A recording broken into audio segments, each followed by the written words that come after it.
Então, boa tarde, pessoal, novamente. Sejam todos bem-vindos. A nossa aula de hoje vai ser uma aula inicial da disciplina de Introdução à Teoria Geral da Literatura. É uma disciplina base, uma disciplina que traz conceitos que são básicos àquilo que vocês vão aprender em todo o curso de letras em inglês. Então, é uma disciplina que vai trazer conceitos que vão subsidiar todos os estudos literários de vocês. Então, é bom que vocês tenham muita atenção, muita observação, muito cuidado na hora de ler os textos, de fazer as resenhas e fazer as atividades que vão ser pedidas, tá bom? Eu me chamo Hanna Isabel, sou professora do Instituto Federal aqui no campus Parnaíba, sou mestre em letras pela Universidade Estadual do Piauí e é um prazer estar com vocês na condução dessa disciplina. Eu quero pedir licença a vocês porque eu vou desligar a câmera, porque aqui em Parnaíba a internet oscila muito, e se a gente ficar com a câmera ligada, pode ser que eu trave e aí a gente perca tudo que a gente está já gravando e trabalhando com vocês, tá bom? Mas aí qualquer coisa é só vocês sinalizarem aí no chat que a gente retoma. Bom, eu vou começar com vocês mostrando o nosso plano de ensino, aquilo que vai ser trabalhado na nossa disciplina, tá? Então, a nossa disciplina, vocês todos estão vendo, né? A nossa disciplina se chama Introdução à Teoria Geral da Literatura. Ela tem 60 horas, né? É uma disciplina extensa, né? Porque é uma disciplina, como eu disse, que é base para todos os conhecimentos que vocês vão ter de literatura, né? E eu trago como justificativa para essa disciplina uma citação do Antônio Cândido, quando ele fala na sua obra A Literatura e a Formação do Homem, e ele traz a importância da literatura para a formação completa do homem, né? Ele coloca que, inclusive, a literatura deveria ser um direito primordial do ser humano, é um direito humano que deve ser estendido a todos, justamente pela capacidade que a literatura tem e pela possibilidade de trazer múltiplos conceitos, múltiplas culturas, propiciar fruição, reflexão sobre os mais diversos aspectos que são concernentes à vida. Então, a gente mostra que a literatura é realmente importante e está presente, bastante presente na nossa vida, né? Então, deixa eu só fechar, eu não tenho muita familiaridade com essa plataforma, então talvez vocês estão sendo os meus cobaias, talvez a gente tenha que pedir auxílio aí um pouquinho. Deixa eu ver o próximo. Aqui, a nossa ementa. Vocês estão conseguindo ver direitinho? A nossa ementa é teoria literária, conceito, origem, evolução e correntes, literatura, conceito, funções e influências, discurso, conceitos de discurso literários, tipos, qualidades, vícios, figuras e trapos. Além disso, a gente vai trabalhar um pouco com a versificação. Esse trabalho vai ser um pouco mais superficial, porque vocês vão ter disciplinas mais voltadas para a poesia, mais para que vocês realmente conheçam. E nós vamos conhecer os gêneros literários, conversar um pouco sobre o que são gêneros literários, quais são esses gêneros, como eles se expressam nos mais variados textos, e vamos conversar também a respeito da periodização literária, né? O tempo e o espaço, como essa periodização ela é feita, essa questão do cânone, quais são os autores, as obras mais importantes de cada período.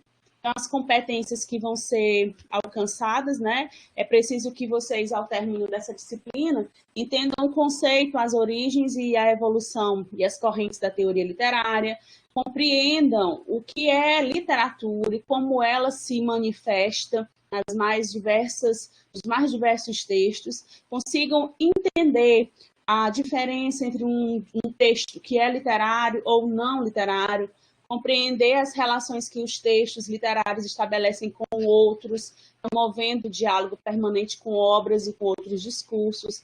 Vocês vão percorrer a linha de tempo literária e vocês vão conhecer de forma superficial, porque essa, como eu disse, é uma disciplina introdutória, as principais escolas literárias, porque depois vocês vão ter mais tempo para estudar especificamente cada escola, tá bom? Os nossos conteúdos programáticos estão aqui, eu não vou enfatizá-los agora, porque eu quero mostrar o plano de trabalho. Lembrando que esse material, todo esse material está disponibilizado lá na plataforma, no Siga, né? E vocês podem ter acesso a eles. Agora, eu quero só esclarecer os nossos procedimentos metodológicos e avaliativos, né? Nós vamos ter 2 fóruns, vamos ter 2 atividades e uma atividade ENAD, e nós vamos ter uma atividade final, que é o relatório. Então, aqui está a nossa avaliação. Então, é exigida a frequência mínima obrigatória de 75% do total da carga horária, nesses encontros presenciais que nós estamos fazendo aqui, né, encontros virtuais. Nós vamos ter o encontro de hoje, 29/10, o encontro do dia 3/11 e o encontro do dia 18/11. Em cada encontro desse, nós vamos tratar de uma unidade. Nós dividimos a nossa disciplina em 3 unidades e em cada encontro desse nós vamos tratar de uma unidade, tá bom? Então, como vai ser a nossa avaliação? Os fóruns, eles vão valer de 0 a 10, então nós temos 2 fóruns, e esses fóruns vão acontecer no decorrer das unidades, né? A gente vai fazer uma média para ter essa nota de 0 a 10, nós vamos ter as atividades também, e nós temos 2 atividades, como eu falei, uma atividade na unidade 2 e outra na unidade 3, e uma atividade ENAD, que é uma atividade que tem questões parecidas com as questões que vocês vão encontrar quando vocês forem fazer o exame ENAD no final da disciplina. E nós temos o relatório, né? Então, o relatório, gente, vai ter peso de 60% sobre a nota, e os fóruns e demais atividades vai ter peso de 40% sobre a nota final, tá bom? O cálculo dessa média está todo explicado aqui, tá? E aí vocês vão ter esse contato lá na plataforma, ok? Alguma dúvida sobre esses fóruns, atividades e relatórios? Eu quero mostrar para vocês agora o nosso plano de trabalho. Ok. O nosso plano de trabalho. Então, eu dividi o conteúdo dessa disciplina em 3 unidades básicas. Então, na unidade 1, que hoje nós vamos conversar a respeito da unidade 1, nós vamos trabalhar com teoria literária, conceito, origem, evolução e correntes, literatura, conceito, funções e influências, e também nós vamos trabalhar um pouco com as funções da literatura. Então, quais são as atividades que eu vou pedir aqui na unidade 1? Vocês vão ter que ler o texto, Fundamentos da Teoria Literária, da Regina Zilberman, que está disponibilizado lá na plataforma. Uma boa parte dos textos que nós vamos trabalhar são textos da Regina Zilberman, que é uma escritora e uma estudiosa de literatura, né? E ela tem um texto bastante didático. Eu procurei trazer textos mais didáticos, de fácil compreensão, né, para que vocês possam ter esse acesso a esses conceitos. Então, vocês vão ler o texto Fundamentos da Teoria Literária, da Regina Zilberman, que está disponível lá na plataforma. Além disso, vocês vão ler também o texto O que é literatura e funções da literatura, que também estão disponibilizados lá, que são textos de uma apostila que ela fez. E como uma leitura complementar, nós temos A Literatura e a Formação do Homem, de Antônio Cândido, que aí sim é um texto um pouco mais pesado, digamos assim, um pouco mais aprofundado a respeito dessas discussões de como a literatura ela está envolvida na formação do homem como um todo, nesse seu caráter de ser humano. Tá? Então, nós vamos sempre ter textos um pouco mais objetivos, com uma linguagem um pouco mais simplificada, e na leitura complementar eu trago um texto mais denso, porque vocês já estão já vem numa degradação, né, numa gradação, e vocês já conseguem compreender um pouco mais. E aí, como atividade, nós temos o Fórum 1. O Fórum 1 vai trazer questões a respeito da unidade 1, ok? Bom, a unidade 2, então, nessa aula de hoje, nós vamos conversar a respeito da unidade 1. Na próxima aula do dia 3, nós vamos conversar sobre a unidade 2. Na unidade 2, nós temos discurso, conceito, tipos, qualidades, vícios, figuras e trapos. Versificação, nós vamos trabalhar um pouco com a métrica, com o ritmo, com a rima e com a estrofe. Então, como objetivos, nós temos entender o que é o discurso literário, diferenciando do discurso coloquial, compreender o que é literariedade e as funções da linguagem, e como essas funções da linguagem contribuem para isso, e compreender os aspectos concernentes à análise de poesias, tais como métrica, ritmo, rima e estrofe. Né? Como atividades, nós vamos ter ler o texto Discurso Literário, que está disponibilizado na plataforma, ler o texto Versificação, que também está lá disponibilizado, e a leitura complementar é estudar o texto sobre figuras de linguagem, tá bom? As atividades da unidade 2, nós temos uma atividade, a atividade 1, que traz questões a respeito da unidade 1 e da unidade 2, e nós vamos ter o Fórum 2, que está lá na plataforma. Como vocês já têm acesso a esse material com bastante antecedência, vocês querendo se organizar e querendo estudar e fazer essas atividades antes do prazo que está lá, antes da nossa aula, vocês fiquem à vontade, depois é só fazer as dúvidas aí aos tutores, que aí eles vão repassando. Nós temos a unidade 3, e nós vamos dar conta de falar um pouco a respeito dela no dia 18/11, e nós vamos trabalhar com gêneros literários, periodização literária, o tempo e o espaço, autores e obras importantes. Nós vamos estudar o que são os gêneros literários e como eles se relacionam na construção desse texto, e perceber que há uma divisão didática desses períodos, né, justamente para que o estudante ele consiga entender. Não é que um período, uma escola literária acabe em uma determinada data e automaticamente não se tenha mais essa escola literária. A gente vai ver que há uma imersão, muitas vezes, dessas escolas em alguns períodos. E aí, como atividades, nós vamos ter o texto Gêneros Literários, que vai ser disponibilizado na plataforma. Temos o texto Periodização Literária, que também está lá na plataforma. E esse texto aqui, que é o texto complementar, é uma elegia para o cânone do Harold Bloom, e ele traz conceitos a respeito do cânone literário, né? Do que é um cânone literário, como uma obra chega a ser enquadrada nesse cânone. E aí nós temos como atividades a atividade 2, que é sobre a unidade 3, e a atividade ENAD, que aí sim vai ter conceitos de toda a nossa disciplina, tudo que nós trabalhamos no decorrer dessa disciplina. Ok? Alguma dúvida, gente, nesse plano de trabalho? Vocês ficaram aí curiosos para saber a respeito de alguma atividade? Ou ficou entendido?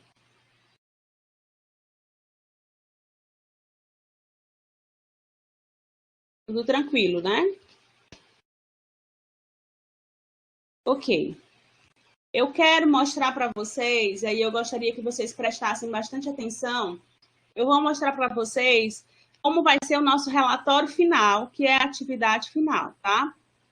Então, muitas vezes, os alunos têm muitas dúvidas de como é que vão fazer esse relatório. Eu trouxe para vocês algumas orientações e um modelo também. Então, prestem atenção, vejam aí se vocês vão ter alguma dúvida. Como é que vocês vão fazer? Eu fiz um roteiro para esse relatório, que é a nossa atividade avaliativa.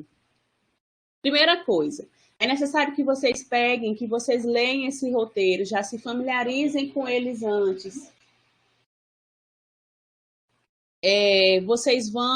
Eu gostaria que vocês observassem esse relatório com muita antecedência, para que vocês já fossem pensando e se organizando e fazendo essas atividades aqui antes de nós chegarmos até o final da disciplina. Porque quando chega no final da disciplina, está todo mundo muito cansado, está todo mundo cheio de coisas para fazer das outras disciplinas. Então, quanto mais cedo a gente se organizar, melhor. Então, o que nós temos aqui? Relembre que no ambiente virtual Não é portfólio. O relatório não é o portfólio. A atividade final poderia ser um portfólio e poderia ser um relatório, poderia ser uma resenha. Eu optei na minha disciplina de fazer um relatório. Eu vou já explicar para vocês. Pode até parecer, é parecido, a condução é parecida, mas a gente vai ver que eles têm algumas diferenças. Então, o que você vai fazer? Você vai voltar ao ambiente virtual de aprendizagem e aí vai realizar essas leituras, esses estudos que vocês fizeram, observar os vídeos, ver os fóruns, as respostas que vocês tiveram.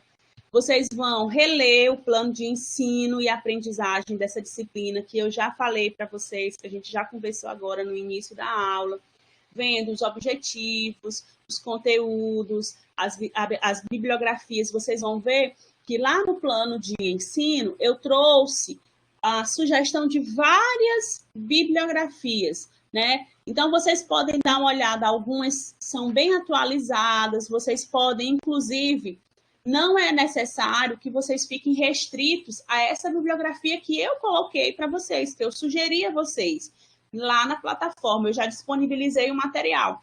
Vocês podem, além de ler aquele material que eu estou disponibilizando, vocês podem ir lá naquela bibliografia que eu coloquei lá no plano de ensino e vocês podem ampliar esses estudos, tá bom?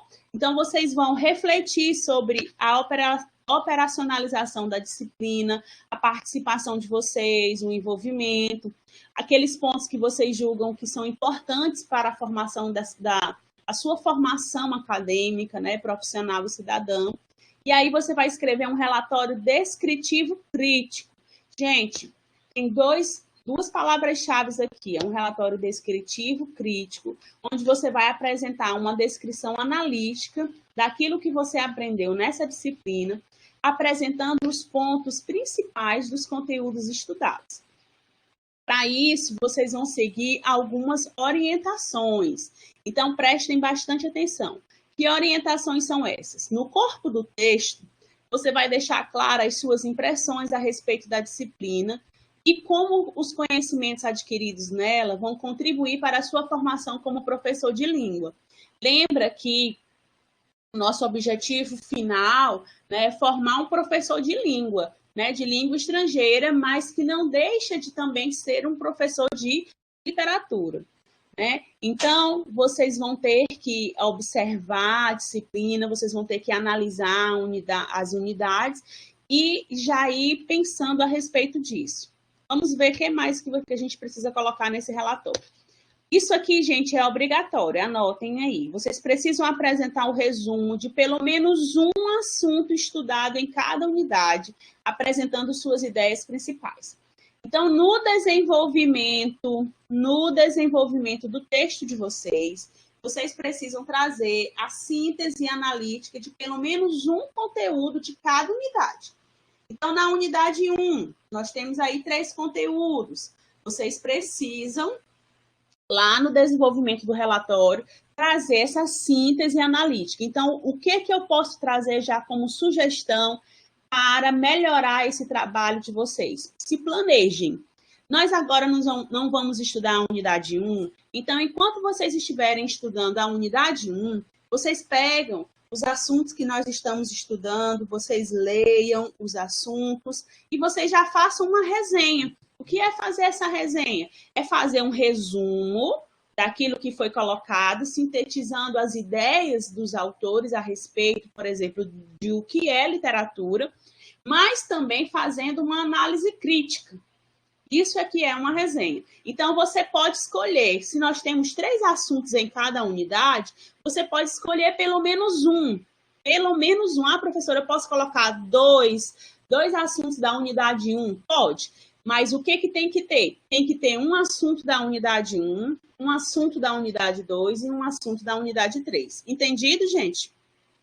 Não pode ter só assuntos da unidade 1, nem só assuntos da unidade 2, nem só assuntos da unidade 3. Então, vocês têm que apresentar pelo menos um assunto de cada unidade.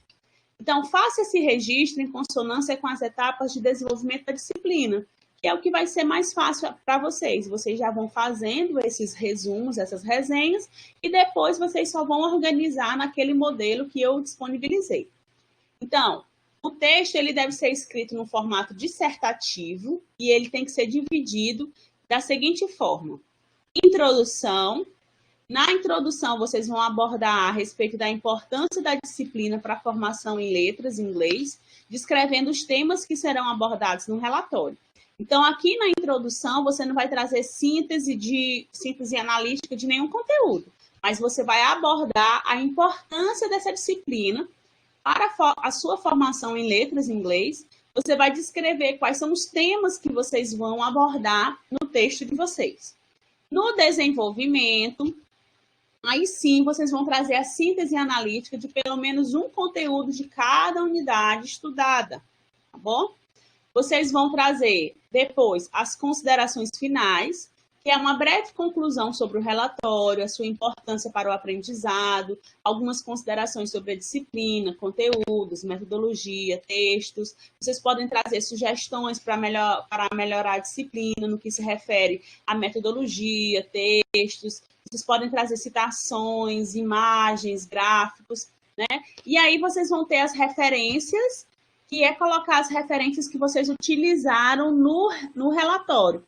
Se lá no desenvolvimento você fez a citação de algum autor, lá nas referências tem que aparecer o nome desse autor. A gente só coloca nas referências aquilo que a gente cita no trabalho, ok? Então, agora, mais estruturalmente, como é que deve ser o nosso relatório? O relatório deve ter, no mínimo, 3 páginas. Então, relatório com 2 páginas não vai ser aceito. No mínimo 3 páginas e no máximo 5. Então, você tem que escrever de 3 a 5 páginas. A letra, você pode escolher entre Arial ou Times. Lembrando que você faz uma padronização. Se você escolhe Arial, vai ser Arial do começo até o fim. Se você escolhe a Times, vai ser da Times do começo até o fim, ok? Tamanho 12, né? E espaçamento de 1,5. O recuo na margem. Não contam, tá? A capa e as referências não vão contar no número de páginas, não, ok? Então, o recuo na margem esquerda e superior de 3 centímetros e na margem direita e inferior de 2 centímetros. Não precisa de sumário. Eu vou mostrar para vocês o modelo. É um relatório bem simples mesmo. Eu preferi simplificar, até porque vocês estão iniciando na graduação, né? Agora que a gente está no módulo 2. Apesar de o relatório não ter todos esses elementos que não são elementos obrigatórios, mas é preciso que vocês já comecem a pensar naquilo que vai ser escrito. Eu vou já mostrar para vocês o modelo, tá bom? Então, como eu estava dizendo, o recuo na margem esquerda e superior é de 3 centímetros, na margem direita e inferior é de 2 centímetros, o recuo do parágrafo é de 1,25. Lembra de citação direta. Quando é que a gente vai ter a citação direta, né? Você vai pegar exatamente aquilo que o autor escreveu, aí o recuo é de 4 centímetros e fonte 10. O texto ele deve ser justificado, elaborado segundo as normas da ABNT. Eu coloquei lá também as normas da ABNT, respeitando os critérios de elaboração de trabalhos acadêmicos. Nas imagens e citações diretas e indiretas devem ser indicadas os autores do texto, né? Ter muito cuidado com cópia, tá, gente?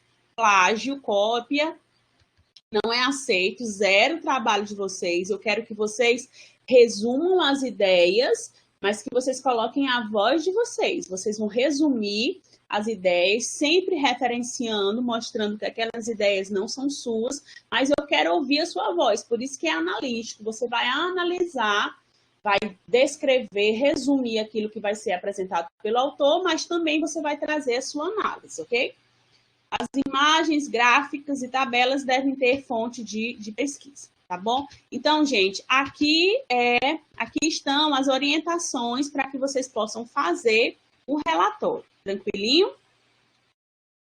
Eu vou mostrar para vocês o modelo do relatório agora. Qual é o modelo que eu quero? O modelo que eu quero é esse aí. Só um momentinho, enquanto carrega aqui. O modelo que vocês vão seguir está aqui, ele já está padronizado, só no ponto de você chegar, ó, e colocar os seus dados. Então, aqui vai ser o título do trabalho, vocês vão dar um título para esse relatório, tá bom? Cidade, o estado, o mês e o ano. E aqui nós temos o nome do aluno, né? Vocês vão colocar novamente o título do trabalho aqui. Aqui já está no ponto de não precisa você mudar nada. Relatório apresentado ao programa de letras, né, como requisito parcial para a disciplina Introdução à Teoria Geral da Literatura, sob coordenação da professora mestre Ana Isabel. Já está no ponto aqui só de você, nem precisa mexer, só encaixar as outras coisas, tá bom?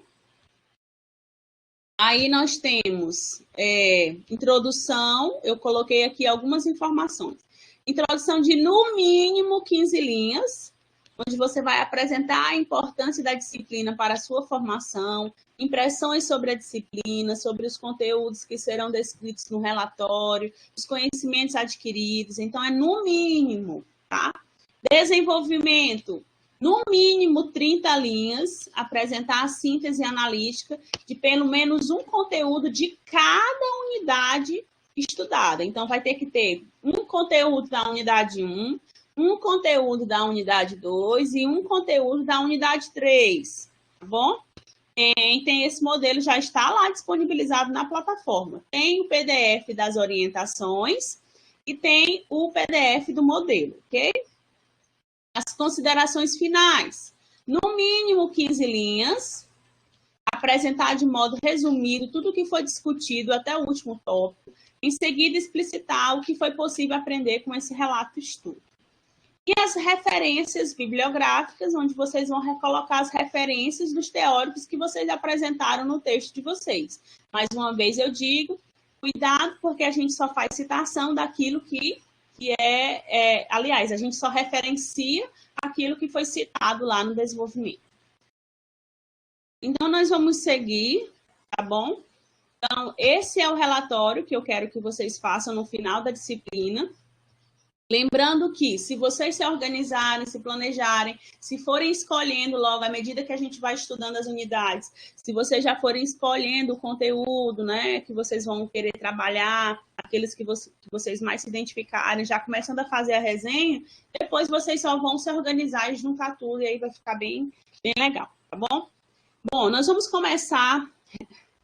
Está disponibilizado no SIGA, tá bom, Célia? O modelo está disponibilizado no SIGA, as orientações estão disponibilizadas lá também.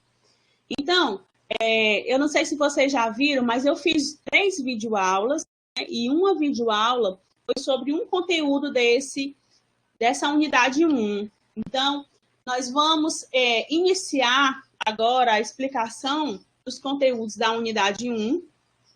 Então, como nós já temos uma videoaula de um desses conteúdos, nós vamos ser um pouco mais claros e um pouco mais rápidos nessa explicação.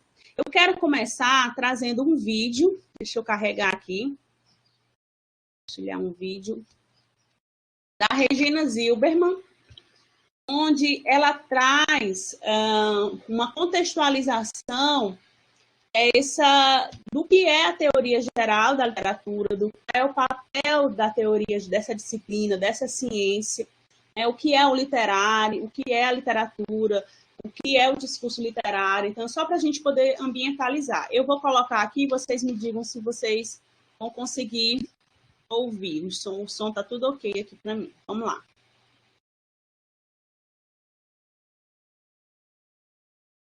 Olá, gente. Hoje todo mundo o nosso ouvindo? assunto é teoria da literatura, conceito, história e tendências contemporâneas. A teoria da literatura é a disciplina que no curso de letras se dedica aos estudos da literatura. Ela tem alguns antecedentes bastante ilustres que vêm desde a antiguidade. Nós podemos pensar na gramática, que hoje nós associamos aos estudos linguísticos, mas que originalmente... Bom, gente, então eu trouxe esse vídeo, nós vamos parar aqui. Eu trouxe esse vídeo que ele vai realmente trazer algumas noções básicas daquilo que nós vamos tratar na nossa disciplina. Essa senhorinha aí é a doutora Regina Zilberman, e o texto dela que nós vamos trabalhar na nossa disciplina, ele que vai ser a base da nossa disciplina, tá bom? Então, ela traz alguns conceitos, né, a respeito dos fundamentos da teoria literária. O conceito de teoria literária, que aí ela já vem colocando que é essa ciência que busca estudar as manifestações literárias. Né? Quando a gente considera a teoria literária como uma ciência, isso significa afirmar que existe uma área de conhecimento que tem técnicos, que tem peritos, que são, de certa forma, detentores de competências especializadas que analisam textos literários. Né? Então, vocês, como estudantes de letras, vocês vão ter um arcabouço de conceitos, né, de teorias, de princípios, que vão fazer com que vocês consigam analisar, né? Vocês vão ter competências para analisar textos e dizer, não, esse texto é literário, aquele texto não é literário, esse texto traz aspectos intertextuais, nós temos aí mímesis, nós temos catarses nesse texto, então vocês vão ser cheios de competências, de conhecimentos que vão favorecer a isso. Então, qualquer leitor, qualquer pessoa, quando lê, ela consegue se posicionar diante das obras literárias, ela consegue comentar, consegue formar juízos subjetivos, mas o teórico da literatura, ele examina esse material, que é a literatura, de modo objetivo, procurando descrever as características que são mais constantes, as tendências vigentes naquele texto, justamente para definir as marcas dominantes e apresentar propostas de interpretação e estabelecer padrões de qualificação. Então, o conceito de teoria literária é esse. É uma ciência, né, faz parte das ciências humanas, e aí, como a Regina Zilberman falou, muitas pessoas acham que tem dificuldade de tratar a literatura, a teoria literária como uma ciência, né? Porque está mais acostumada com as ciências exatas, né? Com as ciências da área da saúde, mas nós também temos ciências humanas, né? Onde, inclusive, a literatura se encaixa aí. Então, a teoria da literatura, ela pode ser integrada às ciências, por quê? Porque classifica e ordena o material, que é a literatura, e interpreta e avalia o conjunto de obras, que é justamente o foco da sua investigação. Então, como objeto de estudo, nós temos a literatura, né? Então, assim, quando nós fazemos a comparação, por exemplo, da teoria literária com outras áreas das ciências humanas, por exemplo, como geografia, como história, nós percebemos que o objeto de estudo da geografia está bem claro. O objeto de estudo da história está bem claro. Mas o objeto de estudo da teoria literária, que é a literatura, muitas vezes não está claro. Por quê? Porque muitas vezes não se consegue definir. Se você não tiver um entendimento de que é um texto literário, quais são as características de um texto literário, você não consegue definir. E tem outro detalhe, até que ponto, por exemplo, uma propaganda que você vê, que você assiste, ela não é um texto literário. Muitas vezes, a propaganda que faz parte daquele texto jornalístico também pode ser considerado um texto literário, dependendo da forma como ela foi realizada, dependendo da forma como ela foi escrita. Então, por isso que a teoria da literatura, ela tem, de certa forma, uma especificidade em relação às outras áreas das ciências humanas. E é preciso que a gente defina, a gente entenda o que é a literatura. Então, a literatura, esse termo literatura, ele provém do latim litera e tem a ver com as manifestações literárias, com as obras literárias.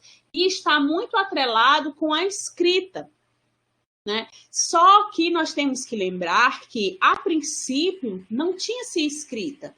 essas manifestações literárias, essas narrativas, né, elas eram contadas, elas eram extremamente orais, elas eram passadas de geração em geração, não através da escrita. A gente sabe que primeiro veio a oralidade e em seguida veio a escrita. Então, a primeiro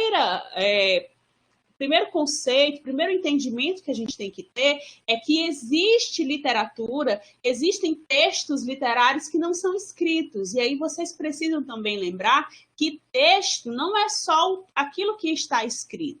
Nesse momento que eu estou falando com vocês, eu estou produzindo um texto oral, né? Então, o texto ele também se exerce na oralidade. Existem os textos visuais, por exemplo, quando nós estamos passando e chegamos em frente a um semáforo e você está de carro ou no ônibus ou de moto, seja como for, e você tem que parar porque o semáforo está vermelho, ali houve um texto visual. Houve uma comunicação que foi estabelecida, uma mensagem que foi transmitida através de uma cor do vermelho que está padronizado, que significa que os carros, os veículos precisam parar em fila e esperar um momento para que eles possam seguir.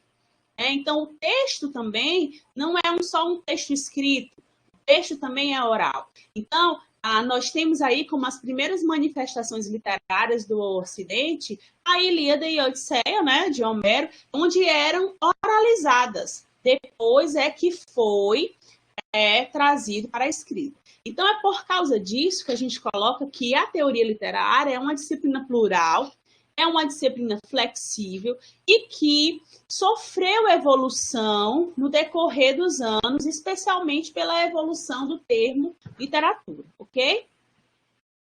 Bom, quais são os objetivos da teoria literária, né? Quais são as tarefas dessa disciplina? Então, nós temos como objetivo principal estudar a literatura para verificar o que a particulariza enquanto uma manifestação da linguagem e representação do mundo. Como um texto que tem ali uma linguagem que foi manifesta passa a ser um texto literário. Quando um texto narrativo deixa de ser por exemplo, uma notícia que também tem traços de narração e passa a ser uma crônica, passa a ser um conto, passa a ser um texto literário. Então, o objetivo da teoria literária é justamente isso, verificar o que particulariza esses textos enquanto a manifestação dessa linguagem e a representação do mundo. Então, como tarefas da teoria literária, nós temos identificar o que pertence ou não à literatura, examinar as características do que é literário, estabelecer juízos de valor sobre o que é literário e perceber se a obra literária se comunica com o leitor. Então, aqui nós temos as tarefas principais da teoria literária e vocês precisam entender e dar conta disso ao final da disciplina, ok? Gente, qualquer dúvida vocês podem ir colocando aí no chat, tá bom? Bom, vamos conversar um pouco a respeito da história da literatura e dos seus antecedentes. Esse material aqui, gente, eu já fiz uma explicação preliminar no primeiro vídeo que vocês encontram lá na plataforma. Então, os primeiros estudos que utilizaram a expressão teoria da literatura, eles datam do século XIX e apareceram na Alemanha. Os alemães, eles empregavam a expressão também ciência da literatura, justamente para tentar garantir esse estatuto de ciência, né? De algo que não é só artístico, mas que também tem um método, que também tem propicia uma experiência de crítica, de sensibilidade no leitor. Então, a literatura é essa manifestação artística que ela vai supor uma experiência que toca o leitor, envolve-o em seus gostos, em suas emoções, mas ela é estudada como ciência porque supõe uma atitude reflexiva. Então, por mais que a literatura, de certa forma, seja empírica, de certa forma, atinge a cada indivíduo de forma diferente, ela supõe uma atividade reflexiva, porque ela não é a realidade. A literatura ela não dá conta da realidade. Quem quer dar conta da realidade é a história. A literatura, ela se responsabiliza pela representação da realidade. É o que nós vamos ver mais à frente da questão dos conceitos de mímese e verossimilhança. Então, a literatura não tem nenhuma obrigação de trazer realidade. Muitas vezes, eu não sei se vocês já passaram por isso, mas às vezes a gente lê um livro e fica pensando, um livro, por exemplo, que é baseado em fatos reais, ou um filme. Aí você pensa, será se isso realmente aconteceu? A gente meio que fica procurando saber se tudo aquilo que está ali naquele texto de fato aconteceu. O texto literário, gente, não tem nenhuma responsabilidade de trazer o real. Quem traz o real é a história, né? O texto literário traz uma reflexão. Então, no início do século XX, aliás, no século XIX ainda, a teoria da literatura ela se voltou principalmente para as questões de ordem histórica, sendo investigadas as obras do passado de um país para que fosse escrita a história da literatura daquela nação. E aí, por isso, a gente tem essa questão, especialmente na Inglaterra e na Alemanha. Lembra que eu falei para vocês que a teoria da literatura é uma disciplina plural e flexível que sofreu modificações no decorrer dos anos. Então, a princípio, a teoria da literatura era voltada para as questões de ordem histórica, onde se fazia um resgate da história da literatura daquele determinado país. Aos poucos, né, no século XX, a gente já tem uma modernização desses estudos literários, tá bom? Então, gente, os gregos, aí você fica pensando, sim, mas será se antes ninguém estudava literatura? A literatura só foi estudada a partir do século XIX? Não. Os gregos do século V e IV, antes de Cristo, já se preocupavam com as possibilidades que eram oferecidas pela expressão linguística. Nós temos Platão e Aristóteles trazendo reflexões a respeito do trabalhar com a língua, do trabalhar com essa linguagem e do representar o mundo. Então, essa preocupação de trabalhar com a linguagem, de investigar como é possível representar o mundo através da literatura, já vem sendo estudado, já vem sendo objeto de preocupação desde muito tempo. O que nós temos aí no século XIX é um estudo mais sistemático, é uma organização desse estudo, ok? Bom, quais são as principais linhas e expoentes da teoria da literatura? Então, eu vou passar para vocês aqui as principais linhas. Vocês, não, como eu disse, não precisam estudar fundo cada linha de teoria dessa, porque vocês vão ter disciplinas mais à frente no curso, onde vocês vão estudar mais profundamente cada disciplina. Mas nós vamos conhecer um pouco de algumas delas, que são, assim, as mais importantes.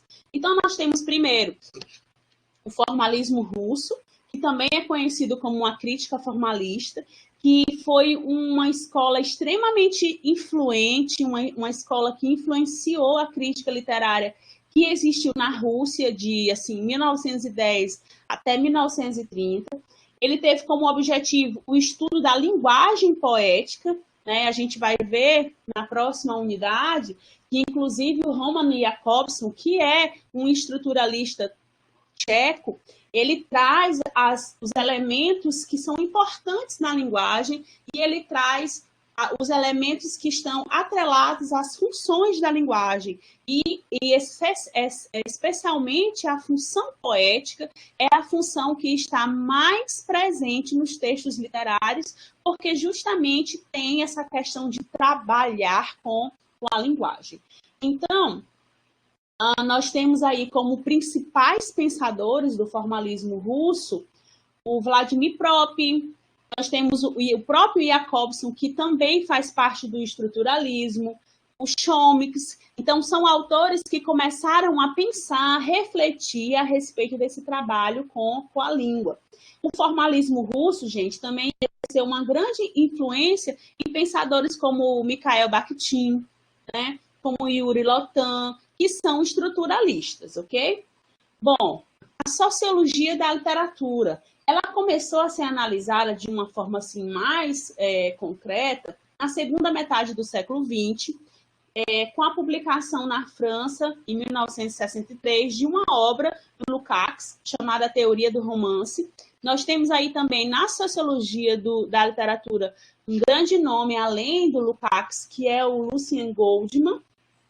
E a gente tem a análise do texto literário pautado em alguns critérios, como condições históricos sociais, a consideração do autor, no que diz respeito a como ele analisa essa obra, o público que está recebendo essa obra e a reação que esse público tem com relação à obra, tá bom? Nós temos também textos literários que são amplamente influenciados pela psicanálise, pela antropologia, pela linguística. Vocês vão lembrar, se vocês forem recém-saídos aí do ensino médio, de uma escola literária chamada naturalismo, né? Onde a gente tem textos que são muito influenciados por isso, por essa questão da psicanálise, por essa questão da antropologia, do estudo do homem, tá? Nós temos também outra linha da teoria literária, a estilística, tá?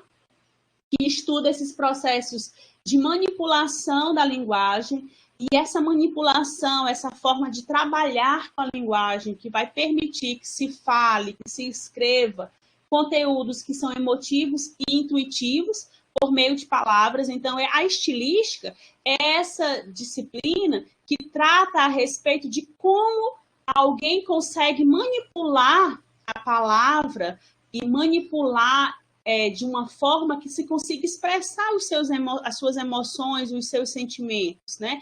Nós temos aí bem inclusa a questão das figuras de linguagem, né? A questão da articulação dessas palavras.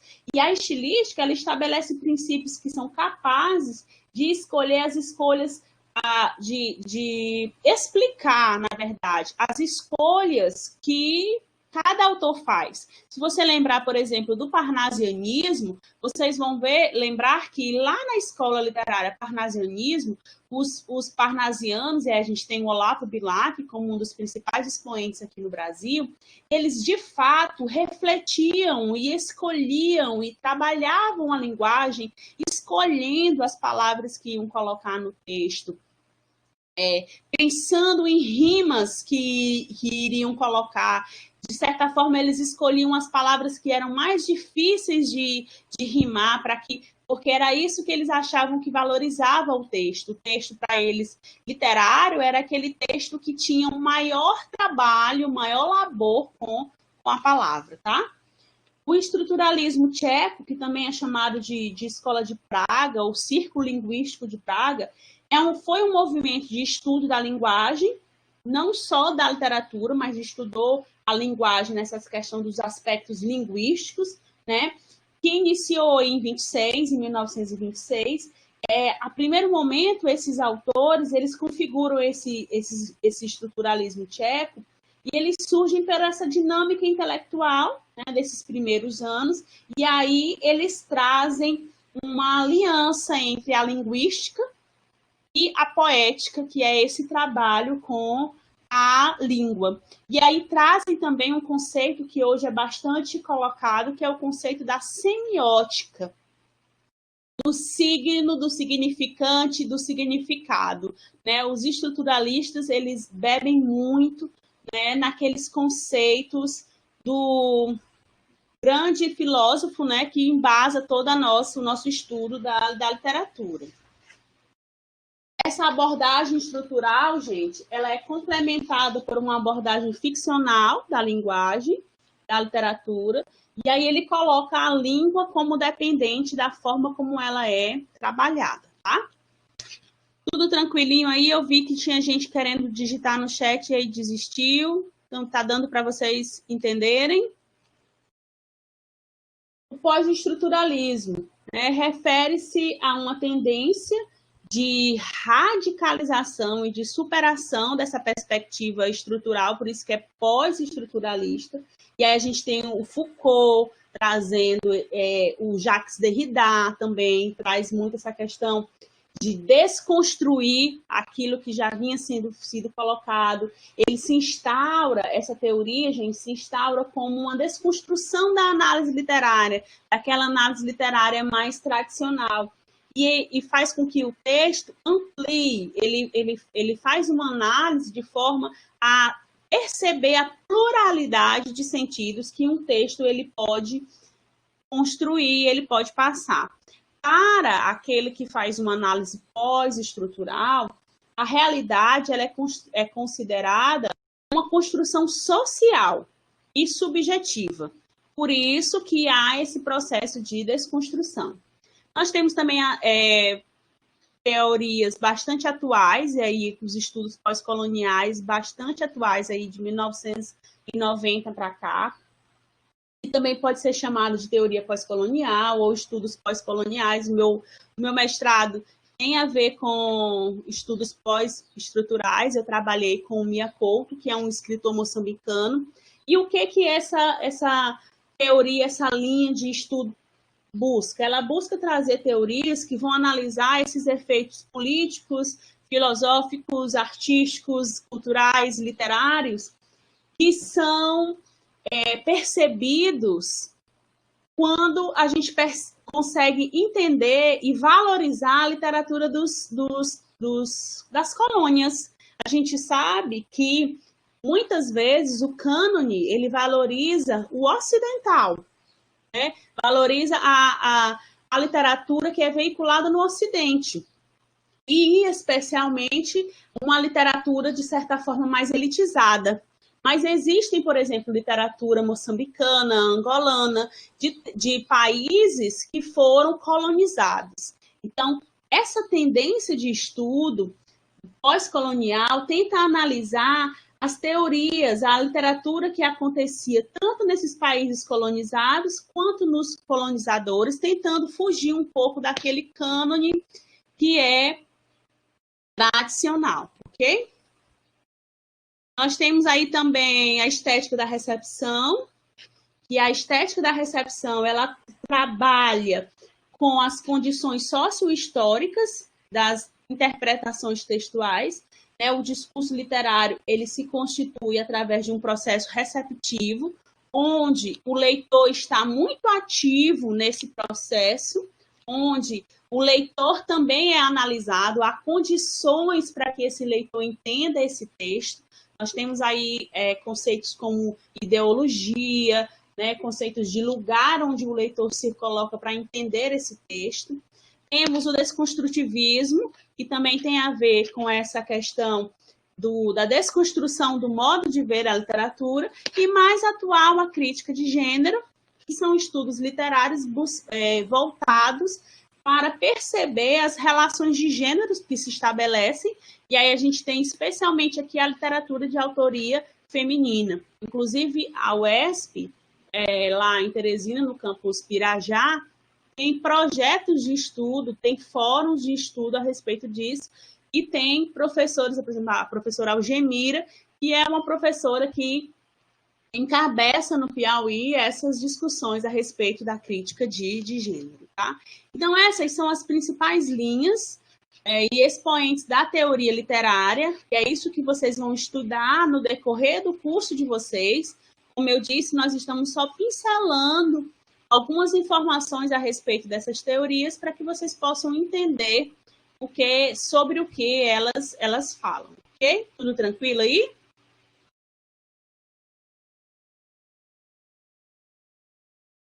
Nós vamos agora para o nosso segundo assunto dessa unidade, que é o que é literatura. Nós vamos tentar entender, tentar definir o que é literatura para que a gente possa avançar no nosso estudo. Então, existem sentidos amplos e restritos para o que é literatura. Às vezes pensa, literatura é um conto, literatura é uma crônica, literatura é uma poesia. Mas, como eu disse para vocês, um texto jornalístico também pode ser literário. Né? Uma propaganda também pode ser literária. A música também é literária.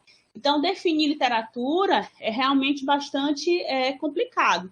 Então, no século XIX, a literatura ela designava toda e qualquer obra que fosse publicada, independente de suas pretensões artísticas. Então, se algo fosse escrito, né, então aquilo ali já era literatura. Só que a gente sabe que não é, né? Existem coisas que são publicadas, textos que são publicados, que não são literatura.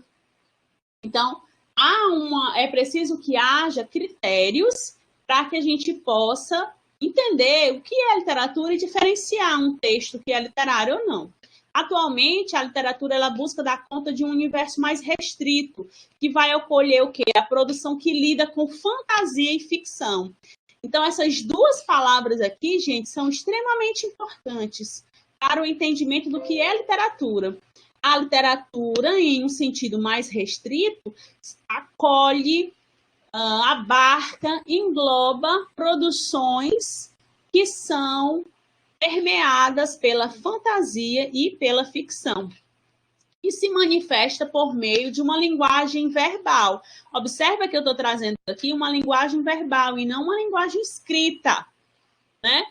Mas uma linguagem verbal, que pode ser uma linguagem oral ou escrita, e que tem propósitos artísticos de preferência inovadores. E aí, esses inovadores a gente vai ver muito quando nós estivermos estudando o modernismo, né? Porque a gente sabe que a escola literária, o modernismo foi um movimento de ruptura, que foi baseada nas vanguardas europeias e que trouxe um movimento de ruptura, de quebra, de inovação.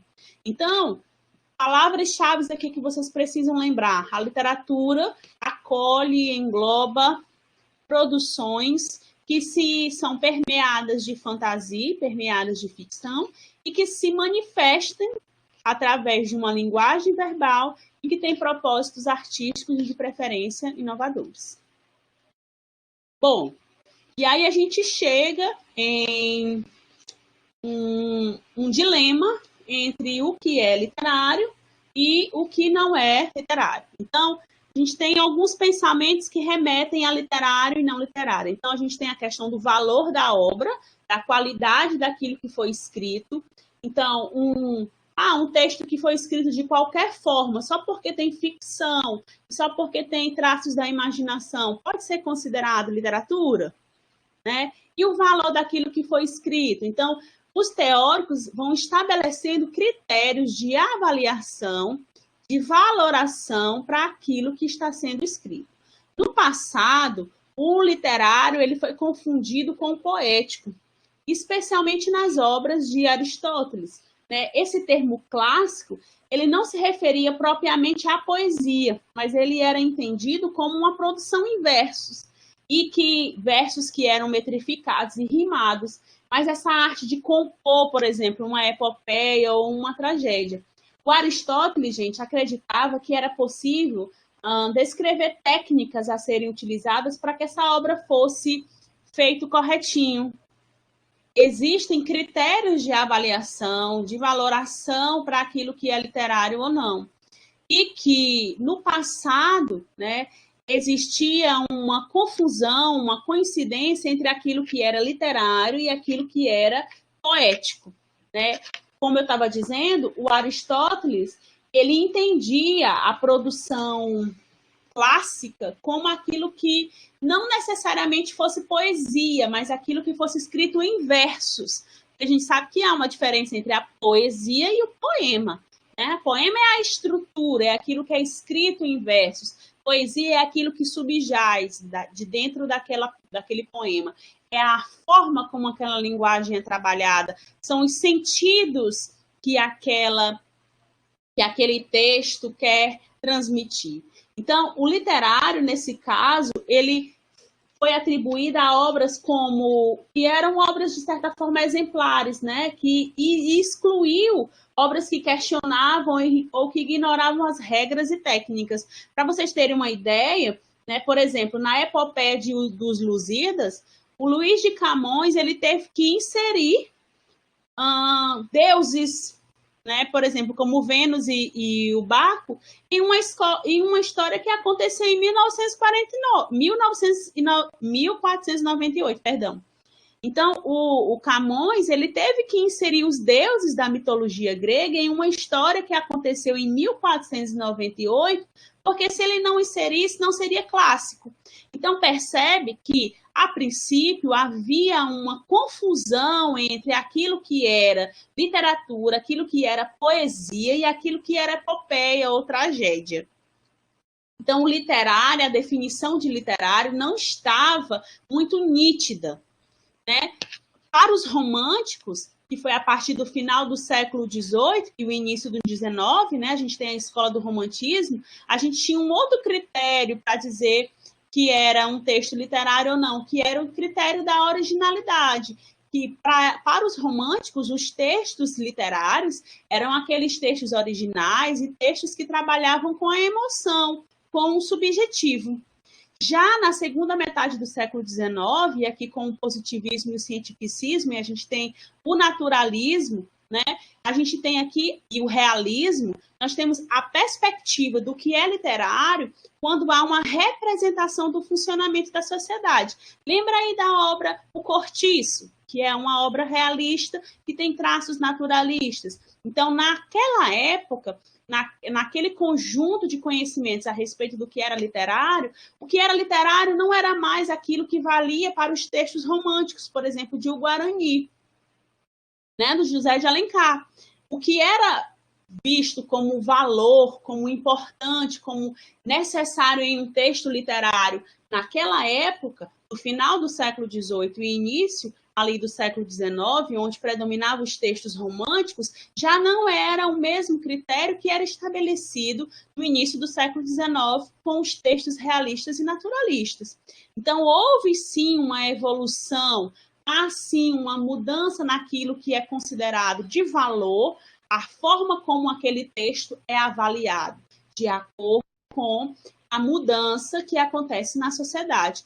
Com o modernismo, por exemplo, já no século XX, né, a gente já tem a questão da rebeldia, da ruptura, do trabalhar com uma linguagem de uma forma mais simples, dos versos livres, por exemplo, da experimentação literária. Então, há aí uma mudança nesse caminhar do que é literatura, nesse valor de determinadas obras. Então, você percebe que não tem como a gente chegar a uma definição, porque a cada período esse valoramento, esse critério de avaliação, ele vai sendo modificado. O que permanece, o que perpassa a todo esse período é esse trabalhar com a linguagem, é essa ficção, é essa fantasia, é essa verossimilhança que nós vamos ver agora, ok? Então, esse conceito, gente, de verossimilhança, a gente vai ver o conceito de mímese também, é bastante importante, porque o literário ele vai se situar entre aquilo que o autor tem a dizer e como esse dizer se apresenta ao público e a forma como isso é apresentado dentro de um mundo imaginário. Então, o autor ele cria um mundo imaginário. Esse criar de mundo imaginário, às vezes as pessoas pensam que é só em textos narrativos, em textos em prosa, mas os textos poéticos também têm um mundo imaginário. Muitas vezes as pessoas têm dificuldade de estabelecer a diferença entre autor e eu lírico. Nem sempre o autor é o mesmo eu lírico, porque o eu lírico é aquele que sente aquele poema, é aquele que traz aquele sentimento, aquela emoção. O autor é quem escreve. Então, o autor ele apresenta um mundo imaginário e ele tem alguma coisa a dizer a respeito daquele mundo imaginário. E como ele diz, e como isso se apresenta ao público, é que configura o literário. Ok? Então, a obra literária ela pode incorporar os mais diferentes elementos da vida cotidiana, da história, da sociedade e da política. Mas também ela pode não utilizar esses elementos que, de certa forma, são reais ou são parecidos com a realidade. Então, existe uma amálgama, uma mistura entre a fantasia do escritor, que é a imaginação, e aquilo, gente, que parece com o real, que é o que a gente chama de verossimilhança. Aqui eu quero que vocês tenham bastante atenção. O texto literário é aquele texto que mistura, que permeia imaginação do autor, ou seja, a apresentação de um mundo imaginário com aquilo que é verossimilhante. Platão, ele estabelece, tanto Platão como Aristóteles trabalham com esse conceito de verossimilhança e de mímese também. Então, a verossimilhança é aquilo que parece com o real, né? E a mímese é essa imitação do real. A verossimilhança tem a ver com o metafórico e com o sintático. A verossimilhança, ela vai englobar esses dois processos porque ela tem uma lei interna, uma lei de coesão e de coerência interna. Então, é a propriedade interna de toda a obra de fazer sentido dentro dela. Vamos lá ver se a gente consegue explicar. Por exemplo, naquele conto oral do João e da Maria, que todos sabem que o João e a Maria, os pais, passavam muitas dificuldades, e aí o pai resolveu deixar o João e a Maria na floresta, porque ele não tinha como cuidar. E aí o Joãozinho ouviu o pai falando com a madrasta. E aí ele já sabia, então ele levou uma sacolinha de pão. E à medida que ele ia andando, que o pai foi deixá-lo na floresta, ele ia jogando as migalhas de pão para formar um caminho para depois ele voltar para casa.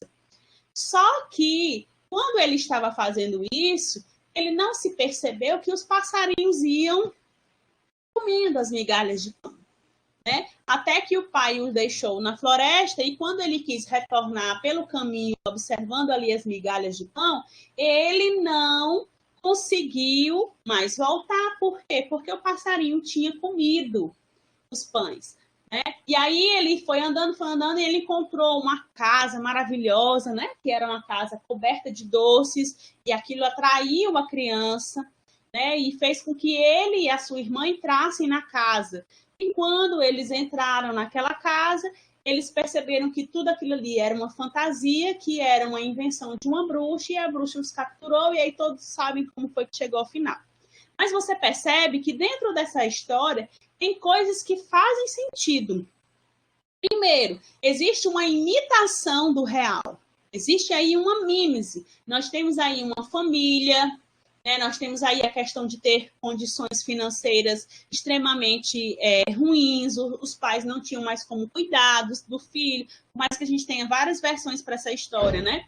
A gente tem o pãozinho que foi jogado, trazendo aí uma trilha. Então, existe uma imitação do que é o real. Não significa dizer que houve, de fato, um João, que houve, de fato, uma Maria, que o pai teve que, de fato, colocar em uma floresta, porque ele não tinha mais condição de cuidar. Não quer dizer que isso seja real, mas isso parece com o real. Então, isso, gente, é a mímese.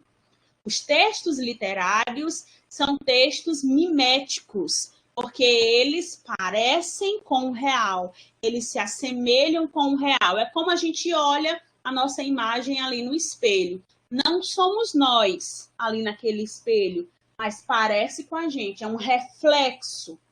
Muitas vezes, se o espelho estiver sujo, a gente não consegue ver nitidamente o nosso rosto, o nosso corpo. Se o espelho tiver um grau, às vezes a gente pode parecer mais gordinho, às vezes a gente pode parecer mais magrinho, não é verdade? O espelho não somos nós, mas o espelho é um reflexo de quem nós somos.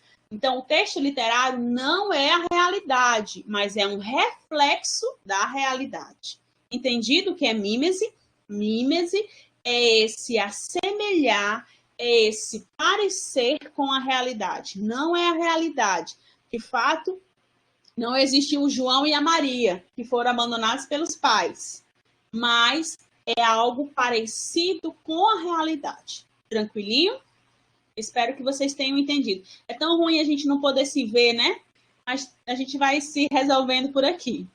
Agora, a verossimilhança é aquilo que faz sentido dentro da história, dentro desse mundo imaginário que foi criado,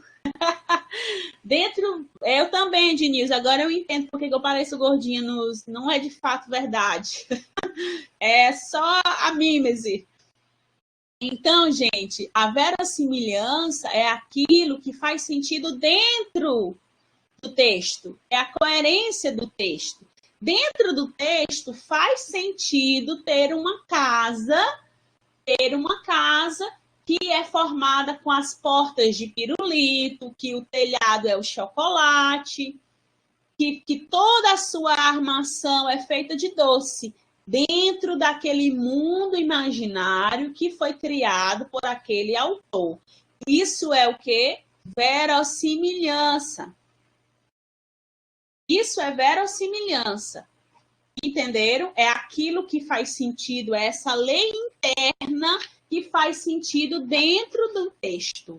Então, verossimilhança é essa coerência interna, aquilo que faz sentido dentro desse texto. Por exemplo, se nós formos escrever uma crônica, a crônica é um texto literário que se relaciona com os aspectos do nosso cotidiano, do nosso dia a dia.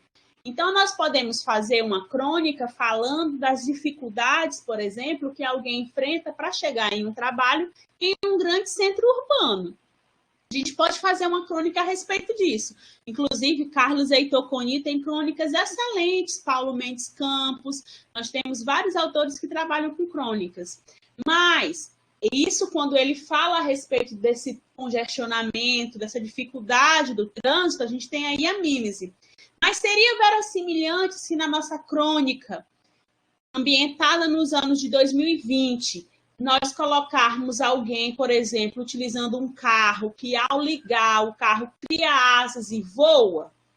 Não é verossimilhante, não faz sentido dentro dessa questão da crônica que trabalha com o texto ambientado no nosso cotidiano. Se fosse um texto de ficção científica, seria extremamente verossímil. Mas em uma crônica, que é um texto baseado nos aspectos do dia a dia, não é verossímil. Então, verossimilhança é aquela coerência interna, aquilo que faz sentido dentro do próprio texto. E mímese é o quê? É aquilo que parece com a realidade. Entendido, gente, essa diferença? Quando vocês estiverem lendo os textos que eu coloquei lá, eu acredito que vocês têm um aprofundamento maior.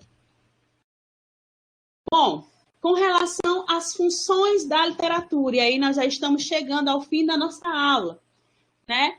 Nós temos aí a literatura com algumas funções. A literatura, ela se relaciona com a arte como essa reflexão, como essa expressão de alguma coisa. Então, a relação entre a arte e a literatura passa por essa leitura dessas diversas imagens que compõem a literatura. Então, a literatura, ela é uma expressão artística atrelada à palavra, que pode ser uma palavra escrita ou uma palavra oral, mas ela se relaciona com a arte. Ela é uma expressão artística, porque ela é uma expressão, uma releitura de uma realidade. Outra função que a literatura traz é a função de prazer, de utilidade, né? Isso tem a ver com esse valor que é proporcionado a cada experiência que a gente tem. Cada vez que a gente pega um livro, que a gente pega um texto literário para a gente ler, nós percebemos que existe um valor, uma experiência reflexiva, algo nos toca. Então, há um prazer e há também uma utilidade, porque existe um fator que influencia e que direciona esse indivíduo. A literatura também ela está muito envolvida com a escrita, porque quando nós escrevemos, nós seres humanos somos extremamente relacionais. Nós precisamos, isso é nato, existe uma necessidade nata que já vem conosco desde que nós nascemos de nos relacionarmos, de expressar aquilo que nós pensamos, de expressar aquilo que nós sentimos. Basta ver um bebê, assim que ele nasce, ele já quer expressar, né, aquilo que ele está sentindo, esse desconforto de ter saído de onde ele estava. Então, todos nós precisamos temos essa necessidade de expressar. E essa expressão, ela se dá completamente através da escrita, uma vez que há uma imortalização daquilo que nós pensamos e aquilo que nós sentimos. As palavras voam, mas a escrita se perpetua. Por isso que houve uma troca gradativa das histórias oralizadas que foram sendo cada vez mais escritas, porque houve a necessidade de se registrar e de se imortalizar aquilo que era passado, porque a tradição oral ela é muito importante e a gente precisa, de fato, valorizar. É uma diferença nossa aqui do Ocidente para o Oriente, né? Porque eles valorizam muito a oralidade. Nós precisamos também valorizar, mas a escrita também tem o seu papel. Ela imortaliza o pensar, ela imortaliza o sentir, ela imortaliza aquilo que nós estamos pensando e sentindo e vivenciando. Por fim, nós temos a questão da literariedade, ou também chamada de literalidade. O Terry Eagleton, ele diz que essa escrita imaginativa não está limitada a fato ou ficção, e sim a forma como você referencia essa realidade e essa ficção. Então, existe, e Humberto Eco traz isso, um pacto ficcional que é feito quando a gente lê um texto. Aquilo que está lá é a representação de um mundo a traços de realidade misturados com ficção. Como assim, professor, há traços de realidade? Porque há uma representação desse real. Porque aquele mundo criado ali é um mundo mimético, é um mundo que espelha a realidade. Não é um mundo real, mas é um mundo que espelha, que traz uma representação da realidade. Então, pessoal, são todos esses princípios que fazem com que a gente diga que um texto é literário. Quando a gente consegue perceber imaginação, conseguimos ver ficção, mímese, verossimilhança, ele consegue ter essa característica de literariedade. Quando existe esse pacto ficcional, onde nós conseguimos ver a criação de um mundo que, por mais que não seja real, é parecido com o real. Ok, pessoal? Queria saber se vocês têm aí alguma dúvida. Então, era isso que nós tínhamos para conversar hoje. Eu tentei resumir aquilo que vocês vão encontrar nos textos da unidade 1. Então, eu gostaria que vocês não ficassem só na explicação que eu dei, que vocês, de fato, fossem lá no texto, lessem, refletissem e estudassem esses textos, e aí, depois disso, vocês já podem responder a atividade do Fórum 1. Então, pessoal, era isso. Eu agradeço a todos que puderam estar aqui. Um abraço a todos, queridos.